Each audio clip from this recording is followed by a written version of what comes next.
Sir అలాగే మీ మొగల్ రేకుల సీరియల్లోనే యాక్టర్గా అందరు కూడా పరిచయం అయ్యారు పవిత్రనాథ్ గారు. మరి రీసెంట్గా ఆయన చనిపోవడం జరిగింది సార్. ఎలా ఉండేవారు మీతో ఆయన గురించి? ఆఫ్ లేట్ యాక్చువల్లీ ఏమైందంటే పవిత్ర తన పర్సనల్ లైఫ్ బయటికి వేరేగా వచ్చింది. అవును. బట్ యాజ్ అ పర్సన్గా మా అందరికీ తెలుసున్న పవిత్రనాథ్కి, మీరు సోషల్ మీడియాలో చూసిన పవిత్రనాథ్కి ఎంటైర్లీ డిఫరెంట్. సో అది ఏంటి, ఎందుకు వచ్చింది ఏంటి అన్నది that is their family issue which I don't want to get involved. But తన వరకు తన నేచర్ ఏంటి, తన క్యారెక్టర్ ఏంటి అన్నది మాత్రం నాకు తెలుసుండి తనతో వర్క్ చేస్తున్న ప్రతి ఒక్కరికి తెలుసు. Is a Jammu of a person. చాలా మంచివాడు, అందరితో సరదాగా ఉంటాడు. ఎంత సీరియస్ మూడ్లో ఉన్నా సరే ఏదో జోక్లు వేసి నవ్వించేస్తాడు, అందరితో సరదాగా ఉంటాడు. Including the light man, technicians or the co artist, అందరూ వాడితో సరదాగా ఉండేవారు. మంచోడు, అందరినీ రెస్పెక్ట్ఫుల్గానే మాట్లాడతాడు.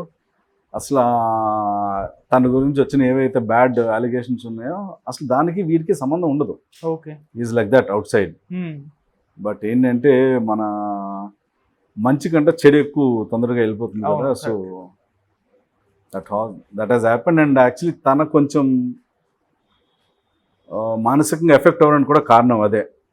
Is a very jovial person. అటువంటి పర్సన్ కొంచెం హర్ట్ అయిపోయాడు అండ్ కొంచెం దూరం అయిపోయాడు ఇండస్ట్రీకి. This is one of the reason అండి.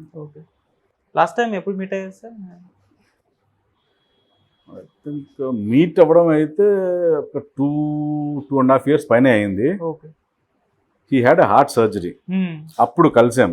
తనకేమైందంటే హార్ట్ ప్రాబ్లం వచ్చి పేస్ మేకర్ పెట్టారు. ఆ టైంలో ఒకసారి కలిసాము, చూడడానికి వెళ్ళాం, ఒకసారి కలిసాము. తర్వాత ఫోన్లో మాట్లాడడం అయింది, అంత ఎక్కువ లేదు. మధ్యలో రీసెంట్గా few months back he went to US and all. అప్పుడు కూడా ఏదో మాట్లాడాం టాపిక్ వస్తే. అండ్ ఇది అన్ఫార్చునేట్, ఎందుకంటే హార్ట్లో ప్రాబ్లం ఉందని పేస్ మేకర్ పెట్టారు. ఆ పేస్ మేకరే ప్రాబ్లం అయితే ఇంకా ఐ డోంట్ నో. ఇప్పుడైతే తనకు అదే జరిగింది అన్నమాట. పేస్ మేకర్ ప్రాబ్లం వచ్చింది and he couldn't survive. Sir ఆయన చనిపోయిన విషయం కూడా అంటే ఎవరికి తెలియలేదు. ఒక ఆయనతో వర్క్ చేసిన యాక్టర్స్ ఇన్స్టాలో పెడితే గానీ తెలియలేదు. అవునండి. సో అది ఎందుకంటారు సార్ అంత? అది నథింగ్. ఇప్పుడు నేను ఉన్నాను. ఐ థింక్ ఇప్పుడు దాకా చాలా మందికి తెలియదు ఏంటంటే, నాకు నా కెరీర్లో ఒక మేజర్ యాక్సిడెంట్ అయింది. నేను 2 days కోమాలోకి వెళ్ళాను.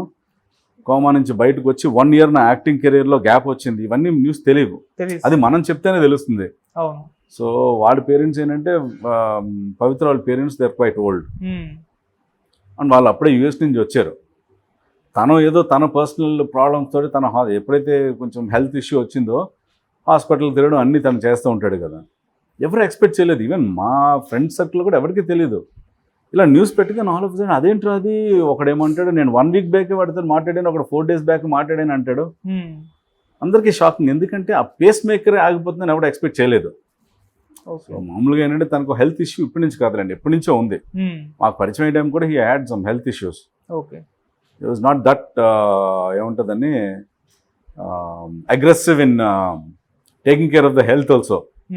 సో తనకి ఎప్పటి నుంచో ఉంది, హార్ట్ ఇష్యూ అయితే ఎప్పటి నుంచో ఉంది తనకి. తర్వాత ఇంక 1 fine day they had to go for a pacemaker and దాంతోనే he was continuing. I think చాలా సంవత్సరాల నుంచి ఉంది దాని పేస్ మేకర్. ఓకే సార్, మీ యాక్సిడెంట్ కూడా షాకింగ్ న్యూస్ సార్. అవును. మీ శ్రీ అభిలాషి మూవీ చేసిన తర్వాత I was travelling to Vijayawada. Actually Vijayawada కాదు, చిన్న తిరుపతి వెళ్తున్నాం.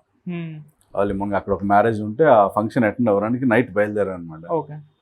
సో నాకు తెలియకుండా ఎక్కడో కొంచెం లైట్గా నిద్ర వచ్చింది. కళ్ళు తెరిచి చూసేటప్పటికి there is a tanker in front of me, లైట్గా డ్రిజ్లింగ్. అది ఖర్చు అంటే ఇంకా ఆ ఫ్రాక్షన్ ఆఫ్ మినిట్స్లో ఎగ్జాక్ట్గా ఏమైందో నాకైతే మెమరీ అయితే లేదు. ఇప్పటికీ డాక్టర్ని అడిగాను, sir why don't I remember, నేనైతే చూస్తాను కదా, అట్లీస్ట్ బ్రేక్ అయినా కొడతాను కదా, why don't I do that అంటే, ఈ ఇంపాక్ట్కి షాక్ ఉంటుందంట. ఆ షాక్లో ఏమవుతుందంటే ఆ మెమరీ మనకు కొంచెంసేపు వరకు ఉండదు. అది దట్ నాట్ ఏమో ఎప్పుడు రావచ్చేమో ఫ్యూచర్లో. సో ఎలా అయిందన్నది నాకు తెలియలేదు.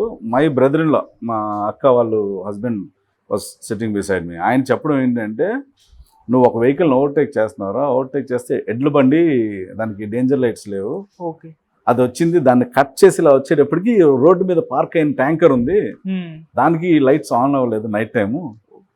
సో అది రన్నింగ్లో ఉందా ఆగి ఉందా ఇద్దరికి తెలియలేదు, దాని దగ్గరికి ఆల్మోస్ట్ గుద్దే స్టేజ్కి వచ్చిన తర్వాత తెలిసింది అది ఆగిపోయి ఉందని. అండ్ దట్ వాజ్ కొంచెం టర్న్ అంటది, టర్న్లో అనమాట. So that's an unfortunate thing. Luckily అక్కడ సర్వైవ్ అయిపోయాను. ఐ హ్యాడ్ చేతులు 2 ఫ్రాక్చర్స్, ఇక్కడ షోల్డర్ ఫ్రాక్చర్, చిన్ fracture, ribs fracture, major. But ఏంటంటే గాడ్స్ గ్రేస్ ఉన్నాను, మన సెకండ్ ఇన్నింగ్స్ కంటిన్యూ అవుతుంది. Right sir. సార్ మరి సీరియల్స్ అయితే ఇప్పుడు ప్రజెంట్ మొత్తం ఆపేశారు, అంటే Yeah. అవకాశాలు రావట్లేదా, వచ్చినా మీరు చేయట్లేదా? నేను చేయట్లేదండి బేసికలీ. అంటే మూవీస్ నుంచి ల్యాక్ ఆఫ్ నాలెడ్జ్ అవ్వచ్చు, ఏదైనా టెలివిజన్కి వచ్చాను. వచ్చి the best thing what happened in television was Mogali Rekulu. అవును. సింగ్ ఆఫ్టర్ దట్ ఇంతకంటే మంచిది నాకు, ఇంతకంటే బెటర్ క్యారెక్టర్ అయితే నాకు కనపడలేదు ఎక్కడ. ఓకే. సో అదేదో నేను సినిమాలో చేసుకుని ఇంకా బెటర్ కదా, and cinema was always my target. So back to movies వచ్చేసాం. ఇప్పటికీ వస్తుంది. Even 2 days back I got a call, ఏదో మూవీలో ఒక లీడ్ ఉంది, channel is ready to pay what ever amount you ask will come. But ఏంటంటే మూవీస్లో కొంచెం బాగున్నప్పుడు ప్రస్తుతానికి ఇంకా వెళ్ళాల్సిన అంత అవసరం లేదు కదా. Okay sir. వేరే భాషల్లో కూడా మీకు అవకాశాలు వచ్చినా మీరు రిజెక్ట్ చేస్తున్నారని కూడా విన్నాం సార్, మరి నిజమేనా సార్? లేదు, అంత ఎక్కువ లేదు. కొన్ని చేస్తాను, అంటే డిపెండ్స్ ఆన్ ద క్యారెక్టర్ అండి. నాకేంటంటే ఐ హ్యావ్ సమ్ ఎథిక్స్. కొన్ని రకాల క్యారెక్టర్స్ నేను చేయను. Okay. Like violence, too much of violence against women అవ్వచ్చు, లేకపోతే రేప్లు అవ్వచ్చు, ఇటువంటి వాటికి నేను కొంచెం అగేన్స్ట్. బికాస్ దాన్ని కొంతమంది డైరెక్టర్లు చాలా డీసెంట్గా చూపిస్తారు, కొంతమంది చాలా వల్గర్గా చూపిస్తారు. సో అక్కడికి వెళ్ళి వాళ్ళు ఎలా చూపిస్తారో నేను తెలుసుకునే కంటే కొన్ని రకాల క్యారెక్టర్స్ మనకు చేయకపోవడమే బెటర్ అని చెప్పి వెబ్ సిరీస్ వచ్చినాయి. Even from Bollywood I got, which వాళ్ళు మొత్తం ఎక్స్ప్లెయిన్ చేశారు ఇలా ఇలా ఉంటుంది మీ క్యారెక్టరైజేషన్ అని. నాకు ఆ క్యారెక్టరైజేషన్ నచ్చక రిజెక్ట్ చేశాను. Okay. Because I don't want to see myself like that. అవును, వైలెన్స్ నచ్చదు అంటున్నారు, కాకపోతే మీరు మోస్ట్లీ అన్ని సినిమాల్లో విలన్ గానే చేస్తారు. అవును, అంటే వైలెన్స్ వరకు ఓకే. నేను అనేది ఏంటంటే ఒక అమ్మాయిని రేప్ చేయడం ఇలాంటివి, ఆ వైలెన్స్ అంటే దట్ కైండ్ ఆఫ్ వైలెన్స్, అది నాకు నచ్చలేదు. సో అవకాశాలు రేప్ సీన్స్ వచ్చాయి సార్, మీరు రిజెక్ట్ చేశారు? వచ్చాయండి, రైట్ ఫ్రమ్ బాలీవుడ్ నుంచి వచ్చినాయి, హిందీ వెబ్ సిరీస్లో వచ్చినాయి, విచ్ అంటే ఇప్పుడు almost like pan India web series అవుతున్నాయి కదా, వచ్చినాయి. బట్ నాకు ఇంట్రెస్ట్ లేక నేను చేయనని చెప్పేసాను. వేరే ఏ క్యారెక్టర్ నేను చేస్తానో ఆ క్యారెక్టర్ చేయనని చెప్పాను అనమాట. ఓకే. అలాగే సార్, మీరు రీసెంట్గా చేసిన ఒక సినిమా వల్ల కన్నడ ఇండస్ట్రీ మిమ్మల్ని విమర్శించింది అని కూడా విన్నాం సార్. అంటే మళ్ళీ పెళ్లి సినిమాలో రోల్ వల్ల వాళ్ళు విమర్శించారు అంటున్నారు, ఎందుకంటారు sir? This movie is close to some personal story of some artist అండి. దాంట్లో Kannada hero and director and writer, ఆయన రోల్ నేను ప్లే చేశాను. ఓకే. సో వాళ్ళకి అది నచ్చక అప్పుడు I got some calls also. But అది మాకైతే ముందే తెలుసు ఇది జరుగుతుందని. సో అందులో అంటే మనకంట వాళ్ళకి ఆ కన్నడ ఫీలింగ్ ఎక్కువ, మన తెలుగులో లేదు. బట్ కన్నడ వాళ్ళకి కన్నడ ఫీలింగ్ చాలా ఎక్కువ. సో ఆ ఫీలింగ్ మీద ఆయన ఫ్యాన్స్ లాంటి వాళ్ళు ఎవరో చేసుకుంటారో, బట్ ఎవరు చేశారో నాకు తెలియదు, కానీ I got calls, threatening calls అనమాట. రిప్లై ఇచ్చారా? లైట్ అండి ఇవన్నీ. I did my job as an artist, I did what all my director said. So if it is link to some other character and all, that is there problem, not my problem. Okay.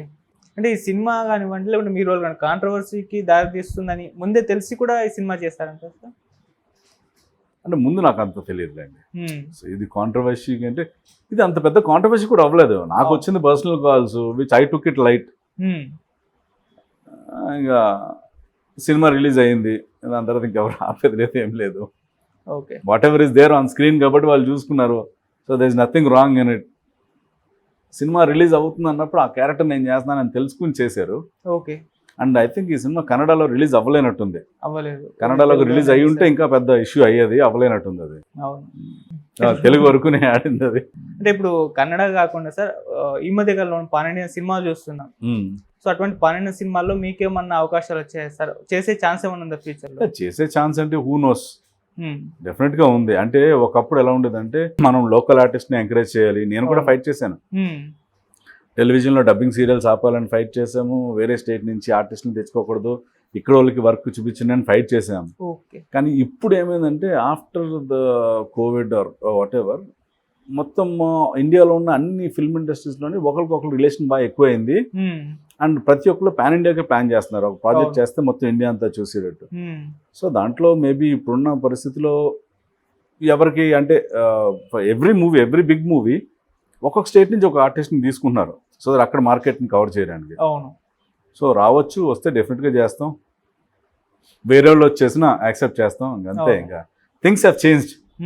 ఇదే నేను ఒక few years back, 5-6 years back అయితే నేను వేరేగా చెప్పేవాడిని, ఎందుకు మన తెలుగు వాళ్ళకి ఇవ్వచ్చు కదా అవకాశం అని చెప్పేవాడిని. కానీ ఇప్పుడు ఏంటంటే తెలుగు వాడే వెళ్ళి హిందీలో పాన్ ఇండియాలో రిలీజ్ చేశారు. మన బాహుబలి అవ్వచ్చు, సలార్ అవ్వచ్చు, ఇవన్నీ వస్తున్నాయి. అవును. So it is accepted. When you taking something you have to give something also. Correct sir. So sir Telugu అమ్మాయిలకు కూడా అవకాశాలు రావట్లేదు అంటున్నారు సార్, మీరేం చెప్తారు మరి దీని గురించి?